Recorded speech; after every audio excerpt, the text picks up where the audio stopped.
So నేను కూడా small class room లో నేను కూడా కూర్చుని ఉన్నాను, నాతో పాటు స్టూడెంట్ కూడా ఉన్నారు. మరి తిలక్ ట్యుటోరియల్స్ ఎలా ఉంది తన మాటలో అడిగి తెలుసుకుందాం. Hi. Hi, what's your name? Kirtika. Which class are you studying? Now 10th. Class. Okay, ఎలా అనిపిస్తుంది? ఫస్ట్ బేసిక్స్ నీకు ఎలా ఉండే, ఆఫ్టర్ తిలక్ ట్యుటోరియల్స్ లో జాయిన్ అయిన తర్వాత నీకు ఇంప్రూవ్మెంట్ ఎలా ఉంది? First, I was so weak in maths, and I was so scared of math.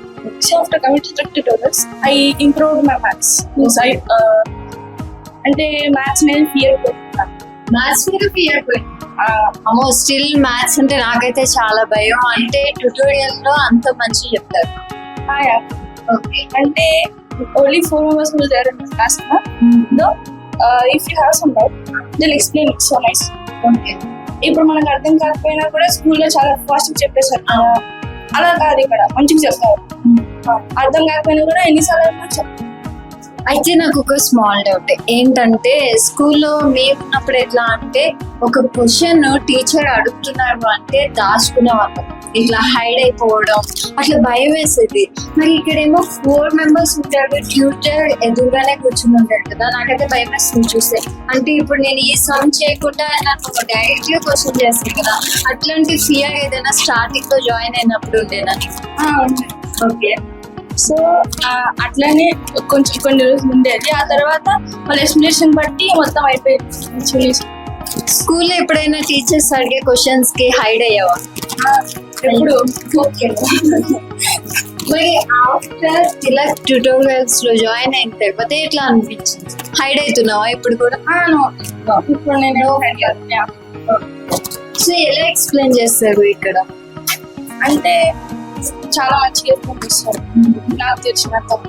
Okay, so బయట నీ ఫ్రెండ్స్ ఉంటారు, బయట ట్యూషన్స్ కూడా ఉంటాయి. వాట్ ఈస్ ద డిఫరెన్స్ అంటే ఏం చెప్తారు? అంటే బయట అంటే ఇట్లా 4 members ఒకటి చెప్తా ఉంటారు. మొత్తం ఒక దగ్గరనే గ్రూప్ ఉంటారు. ఆ గ్రూప్ లలో టీచర్ ఏం చెప్తున్నారు, వీళ్ళిద్దరు అందరూ మాట్లాడుతుంటారు. అది మొత్తం డిస్టర్బెన్స్ అయిపోతే కాన్సన్ట్రేషన్ మొత్తం పోతుంది. సో ఇక్కడ మనకి మనం మాట్లాడుకోవడానికి అంతా ఇది ఉండదు, ఎందుకంటే టీచర్ చెప్తారు కదా. సో రిజల్ట్ మంచిగా ఉంటుంది. అంటే స్కూల్లో అర్థం కాని క్వశ్చన్స్ కూడా ఇక్కడ నువ్వు నాకు ఈ క్వశ్చన్ తెలియలేదు, అర్థం కాలేదు, ఎక్స్ప్లెయిన్ చేయండి అన్నప్పుడు ట్యూటర్ ఎలా ఎక్స్ప్లెయిన్ చేస్తారు? అంటే స్కూల్లో అర్థం అవుతుంది, కానీ అంతా కూడా అర్థం కాకపోతే ఇక్కడ మంచిగా ఎక్స్ప్లెయిన్ చేస్తారు. అంటే ఒక్కొక్క ప్రాబ్లం ఇలా చేయాలి ఇలా చేయాలి అని చెప్తారు.